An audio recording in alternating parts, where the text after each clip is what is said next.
Hello and welcome back to Dead But Alive, South England. No, South England? Southern England, that's it. It's great when my brain goes blank. Surprisingly calming. So what do we want to do? What can I say? I'm the helpful sort. Thank you. You don't know how much this means to me. Jenny really liked that. While managing to avoid any serious conflict with the Zeds, we finally reached the outskirts of Bournemouth University campus in just a few hours. The large circle-shaped building in the middle was instantly recognisable, as were 2 or 3 Challenger tanks, apparently meant to block the entrances, clearly without much success. Looked like this area was another rallying point for the army, and abandoned military trucks and jeeps were scattered about the campus. Dead bodies were rotting everywhere. The stink was almost unbearable, and more troubling, though there were large numbers of zombies lurking around. They still looked for fresh victims. Seriously, Jenny? We're supposed to get in there?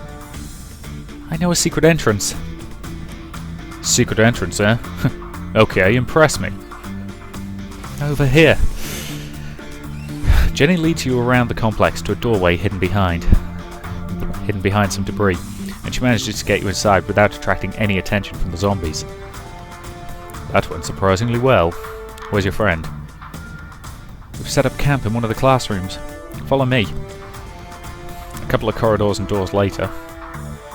Jenny! Alex! I'm glad we found you. When we got separated, I figured you'd return here, so I waited. You don't look so good. Food and water ran out yesterday. Can't tell you how thirsty I am. Hey, I've got some water for you. Thanks. Ah, that helps. If you've finished your party, I'd love to get out of here. Hang on, there's a cafeteria here. It's crawling with zombies, so I'm sure it hasn't been looted. Well, not yet anyway, by anyone. We could find food there. Or get killed. What do you think, boss? Given that half of our guys are injured and we're okay for food at the moment, I'm going to say we return to camp. Okay, maybe that's for the best. Okay, that didn't go too badly. Picked up a couple of, I'm assuming they're key survivors. So let's walk to this rural area. I remember driving through here once or twice with my father on one of those long winding road trips to see my Aunt Susan in Turnton. The countryside is wondrous, rolling fields with clumps of trees, and the hills to the west are covered with light woods. From what I remember, there aren't many towns around there. I don't expect that there are many infected to cause problems. We've been in touch with a different group by radio. We should check it out. Today we came across another group of survivors. Once we convinced them that we weren't infected, they were happy to see us. Let's ask them to join our group. We told them about our camp and our group, and they asked to join us. Plus 3 survivors, excellent. That's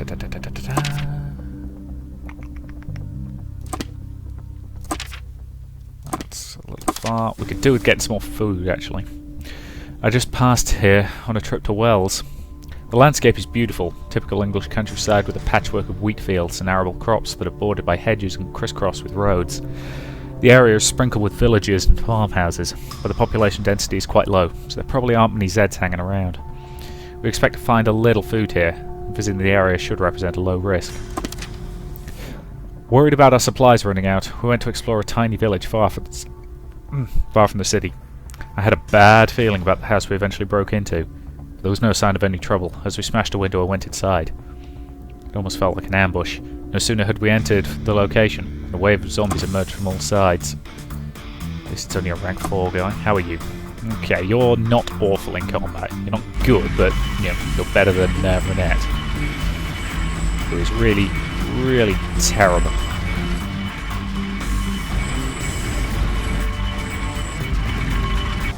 Okay, 18 total. That should be enough to handle whatever this guy can throw at me. Yeah. Good job.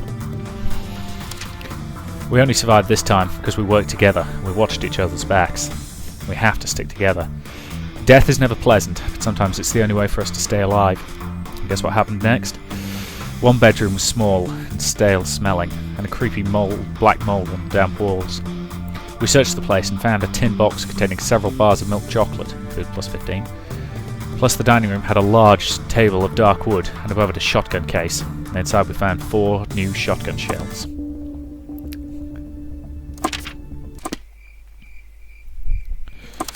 Okay, anyone who wants to talk to me? Nope, nope, nope, nope. Jenny is a work and travel student from Germany. I think we could become friends. Oh, does that mean I should be giving her an exaggerated German accent? I'm not going to, don't worry, I can't do it properly. Let's talk to her. Hey? Oh, hey. Sorry, I didn't see you there. That's the one thing. It occasionally has a habit of skipping over a line of text, which is annoying. I suppose introductions are in order. This is my father, and this is my mother. This little brat who isn't even looking in the right direction is my younger sister, Sarah. What a lovely family you have. It's a bit weird that you're talking to a photograph, but okay. I think so too. Well, I might be a little biased. This might actually be the best picture I have of all of us. Sarah can never sit still for long enough to actually take a photo. This is the longest I've gone without talking to them. I've no way of knowing what's going on with them, how they're doing, and if this stupid outbreak has reached Germany yet. Nothing. I mean, I'm sure they're fine. They have to be fine. It's just there isn't any news coming in. From Germany or from anywhere. And I don't know what I'd do without them. I'm sure they're safe. It's a platitude, but what else can you say? Yeah. Right, Germany is fine. Nothing like this was happening when I left. It's here that's complete hell. Well, it is the south of England. Boom! Sorry. I'll say, I'm sure that, different American states probably have rivalries with other. I'm sure bits of Germany hate each other. It's classic. Because it's the way that we all operate, Newcastle is a city in the northeast of England that hates another city in the northeast of England called Sunderland. However, they will all rally and consider themselves northeast to generally dislike the northwest. But we'll all team up as northerners to dislike the southerners. And so on and so forth, and it gets bigger and bigger and bigger. The British and the French. We have this kind of long-running joke. It's slipped into becoming a joke animosity at this point, where we just, we get along perfectly fine. We just like taking the piss out of each other. But at the same time, we'll all team up and be Europeans against various other people. So yeah, it's the same basic principle. What we need to bring humanity together is really just a nice, good, solid alien invasion. Sorry, I know that. I get it. I don't know. I'm paranoid at times. I know I'll see them again. I'm sure they're worried sick about me. I should really focus on keeping myself safe. Thanks. It helps to talk about these things sometimes. Alex is an art student at Bournemouth University, and we have mostly the same opinions. Yes, these two aren't good for much in the way of heavy lifting, but, well, they could have their uses. If I'm being perfectly honest, this isn't quite how I pictured the zombie apocalypse happening. It turns out nearly as much fun as I was led to believe. How exactly did you picture it? Oh, I don't know. Games I used to play all made it look so easy. Point the gun, shoot, and everyone celebrates and praises the stalwart hero of the land. Alex is laughing. What those games never did show was just how boring this all is. You told me a month ago that I'd be starving in my very own zombie game today, and I'd have been gobsmacked. Now I get here and it's like 20 hours of scavenging for food and supplies and then a minute of absolute object terror. Yeah, that's how most people tend to describe combat. There is a very, very good book that I recommend to absolutely everyone called The Forever War, which was written by a science fiction author called Joe Haldeman. And it's basically about this war in the future. And he based a lot of it on his own personal experiences during the Vietnam War. And the general attitude is, being a soldier is 98% being bored out of your mind, and 2% being so terrified you can barely think straight.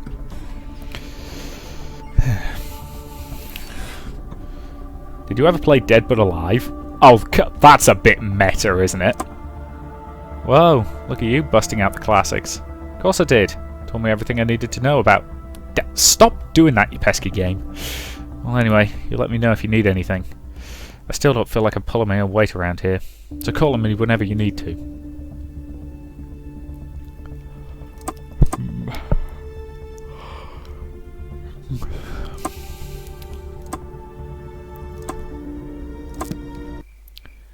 Okay, then not much else we can do for today, so... Caroline wants to talk to us. Hey, I wanted to talk to you.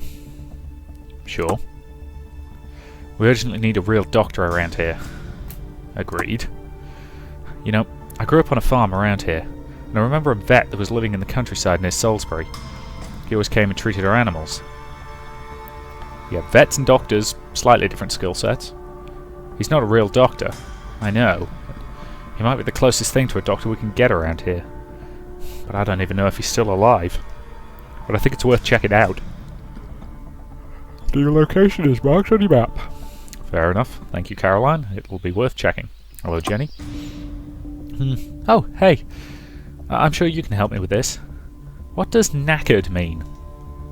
Or nattered, maybe? I've heard Steve say that he was knackered. I don't know what it means. It means he's exhausted. Yeah, basically, knackered is just a good, strong... Yeah, good, strong British phrase for... God, I really need a rest. Jenny and you are close friends. Oh, yeah, that makes sense. Really should have looked it up before, because I know that it isn't the first time I've heard it. Knackered. I'm still working on picking up all the British slang. You know, that wasn't exactly something they covered in school. Well, not before I came here. It was more general, everyday kind of things. Well, I'm quite knackered after dealing with all these Zeds. Perhaps I'd be less knackered if I could lay down and relax in a nice big bed. I hope talking to me doesn't make you too knackered. Stop by later for more English lessons if you need them. Are you offering to be my tutor? I suppose that sounds good. I'll be sure to cram in some time for English lessons, or on my busy Z-killing schedule. Okay, how's the party doing? Still wounded. She's fine, he's fine. I'm still wounded, she's still wounded. She's fine, he's still... Bloody hell. Hopefully acquiring a doctor will reduce the time it takes everybody to get better after being wounded. That'd be a sensible thing, I would have thought. Okay, Soulspear is a nice town, and I have some fond memories of staying in the townhouse there, sharing it with the quiet but clever Mickey Khan, Rog Podge, Dirty Barker, and a few other transient lodgers. I remembered one damp day when Rogie, Dirk and I decided to walk to the New Forest. It's about 10 miles to the southwest. I expect there are a few lumbering souls wandering around this part of the city now. Lumbering dead, or semi-dead. Those poor wretches that are infected by this terrible virus. Those destined to succumb to its burning chemical fury. Caroline thinks there might be a vet living here. We could use his help. Today, we went to find that vet that Caroline talked about. We went to his house. Carol and I went inside while the others kept watch. Downstairs looked empty. Luckily, it hadn't been looted yet. One of the good things about living in the countryside is that there are fewer people. And we found some supplies in the kitchen. There was a kid's giant spider toy on the floor under the couch. Caroline got a major shock when she went over to look under the couch for hidden stuff. I've never seen her that white. But all we found on the top floor wasn't funny. We went into the bathroom before we checked the bedroom. There were still some medications in the bathroom racks. I was going through them when I heard Caroline crying from the bedroom. I jumped through the door ready for anything. There were no zombies. Just the vet, lying in the bed beside his wife. Both were dead, still tightly clasping each other. In their joined hands they had a picture of their children. On the bedside table there were 2 empty syringes. Looks like they chose to kill themselves rather than face the horror. And on the floor beside them was the vet's medicine bag, filled with stuff that we could really use. I felt bad about taking it, but it wouldn't help its previous owner anymore. And at least it made it worth the visit. Found some medical supplies which help ill or wounded people in your group recover faster. Fantastic. Pity about the dead guys, but yeah, take what you can. Okay. We could do with getting some more people, so let's walk to this area. I remember spending a delightful day at Lulworth Cove with Emily, so many years ago. She slipped on one of the angular rocks there and injured her ankle, which left her limping for the remainder of the day. And the isolated cove of chalk rocks was as beautiful as it was rugged. I don't expect many people, infected or otherwise, are around here now. We've been in touch with a different survivor by radio, who expressed interest in joining the group, so we should check it out. We found another survivor who'd like to join our group. Accept them? Excellent, we have recovered. Okay, let's check out this potential supply location. This area is largely flat countryside of arable fields and a spider of roads. The A354 cuts a path through lots of quaint little villages. I don't expect there are that many Zeds around. Perhaps these smaller areas offer a good opportunity for humanity to escape the virus, and hold up against the swarms of undead from the cities. We expect to find building supplies here, and the area appears to be relatively low risk. Let's walk. Worried about our supplies running out, we went to explore a tiny village far from the city. One house was still locked up, but we found a spare key hidden in the back garden. The stench of rotting flesh should have given them away, but we were still surprised by the group of zombies waiting for us. It's not that bad.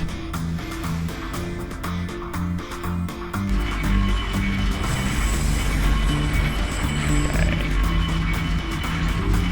Come on, slow down, slow down, slow down! Stop!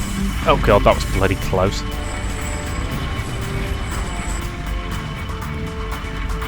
Damn it! Okay, I needed to hit one of the skulls. Hit the skull, hit the... Damn it! Okay, he's wounded, that's annoying. Okay, she's not exactly good in combat.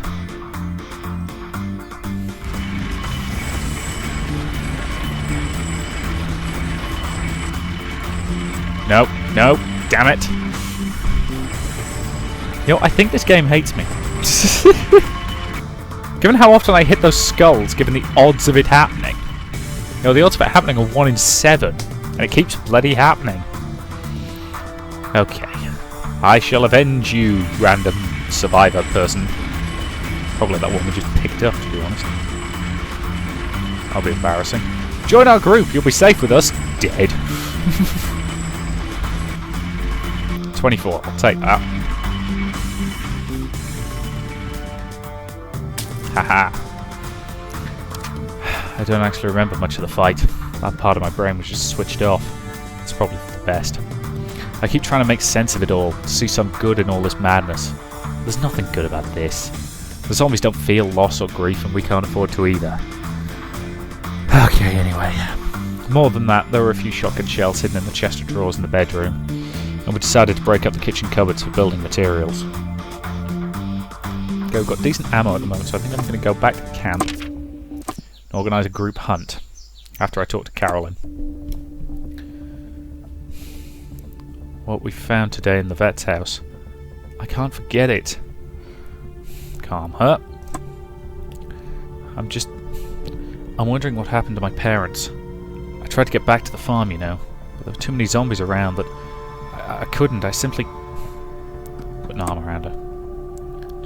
Just hold me for a moment, will you? Yep, she needed that hug. Everybody needs a hug from time to time. Okay, so let's organise a big hunt. Except we don't have enough. Damn. Well, we can chop some wood. And let's do some cooking. Good. Okay. Anyone who wants to talk? Health fine, health fine, health fine, health fine. He's wounded, but that's okay. Health fine, health fine. Good. Okay then. On to the next day. Carolyn wants to talk to us again. I've asked around amongst the survivors who've recently joined us, and they told me there are rumours of a doctor in Winchester. I think we should check it out. Agreed. About the thing yesterday. Don't put too much thought into it. I'd had a rough day. A new location is marked on your map. Fair enough. Right. I want to... Yep, we're gonna... It's using up all our materials, mind. I'll have a think. Okay, should we head to Winchester, do we think? I still carry the photograph of the statue of King Alfred, a photo with my fiancée, and a tiny Emily, smiling, both wearing vivid orange waterproofs, the hoods pulled up despite the fact that the spring sun is bright and clear and beaming, just like their smiles. The city is probably swarming with Zeds by now, swarming with death and decay. People like fish, like a river, meandering around the feet of the stoned king, his sword held high in defiance.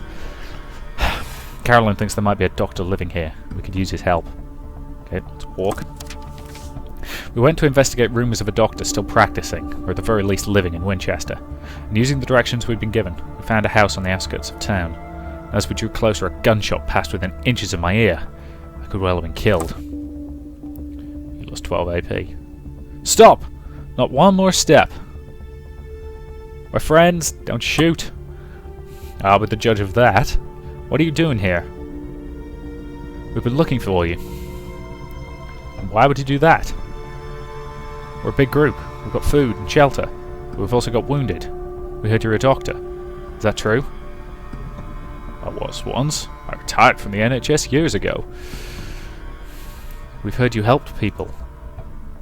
I do what I can, but I'm out of medical supplies. Can't do much without some more. Well, we have medical supplies. Really? Well, I don't know you. How can I trust you? Try to convince him. You try your best to convince him. Forget it. Leave me alone. Maybe we should come back later. He might change his mind. As long as he doesn't bloody shoot at me again. Okay, so... in the meantime, what do we need? We need fuel and we need... could do with some more food as well. We need everything, basically, is what we need. I'll start by getting that extra survivor. I remember passing through the woods with my unit during training. Most of the trees are pine. I could still recall the smell which saturated the air, even from the back of the truck. The forests here are cool, positively freezing in winter, and they're sparsely populated. I expect that the difficult terrain and lack of major population centres makes this area largely free from any infected people. We've been in touch with a different survivor by radio, who expressed interest in joining our group, so we should check it out. And yep, let's accept them into the group. And let's go after some stuff. A winding road, the A30, cuts through the wonderful scenery here, spidering off into myriad directions like cracks in a splintered window. I've been through this country a few times, most memorably in the back of an army truck, taken west towards Blandford Camp, through endless countryside and wondrous woods. We think we'd find quite a lot of building supplies here. The local Z activity is high. Any sortie here should be regarded as dangerous. Okay, let's try it. We went outside looking for supplies today in some nearby countryside, and from what we saw, just take a look at the photo. All the rooms had already been ransacked, except one, which was locked. And this is why I didn't spend all my supplies building, because I figured I'd probably need a couple for the lock picking.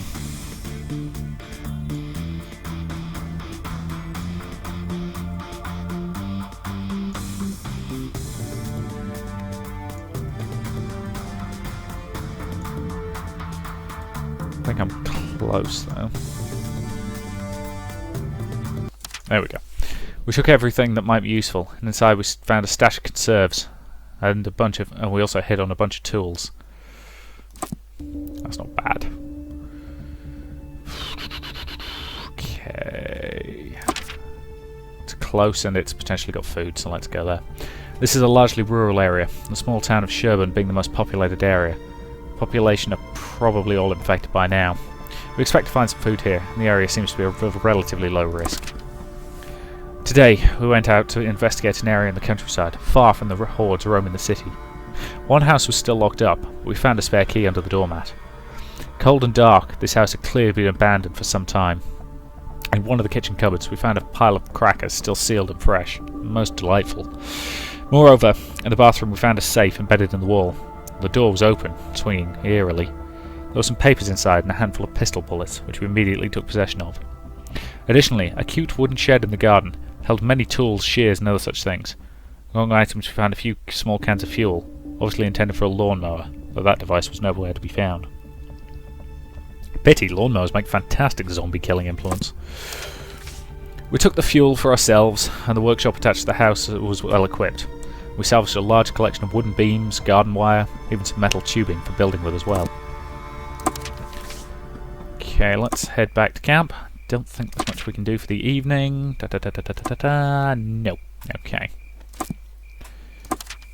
Nope, wrong thing. Anybody want to talk?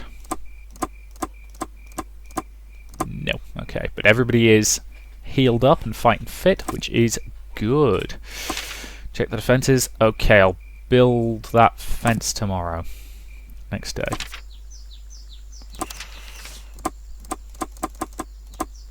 Okay, nobody's in a chatty mood, that's fine. Alright, let's get building that fence. And let's go chop down some wood.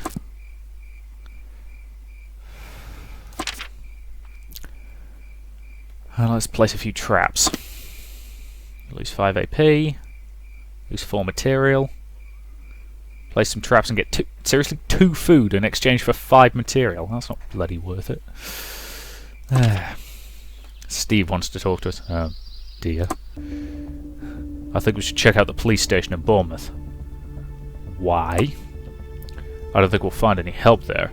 It surely got overrun by the amount of guns there and other stuff. Yep. Sorry guys, we have very, very few guns in this country. The police even less so. There was actually a really fantastic video recently that was how the police in America against how the police in Britain deal with a guy armed with a knife. It was basically 2 British police officers who were confronted by a guy with a knife. They had a baton and pepper spray and they took him down without getting hurt. You know, without him getting significantly hurt and without them getting injured at all. Compared to 3 incidents of American police getting threatened with knives, and in every case they shot dead the guy who held the knife. I'll think about it. If you need to think about it, I guess thinking was never your strongest point. What? Never mind. God, that guy's an asshole. Let's talk to Caroline. Man, I'm starving. It's been too long since we've had a decent meal now. I'd kill a man for a steak. Well, maybe not a man, but a Zed or 2 for sure.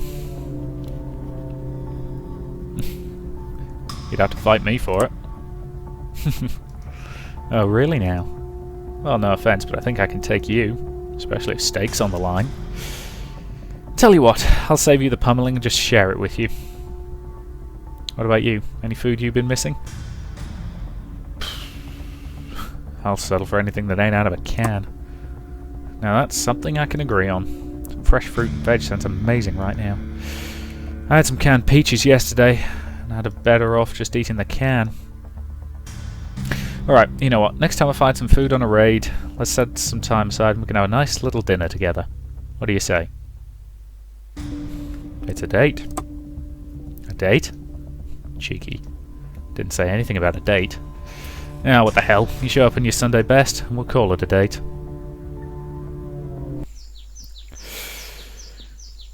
Okay. Unfortunately, the food situation's problematic, so let's chop some wood, and then we're going to have to go out and get some. Chop some wood and get 6 materials. Alright, that to me seems like a pretty decent point to end this episode. So I will say thank you very much for watching, and I will see you in the next part.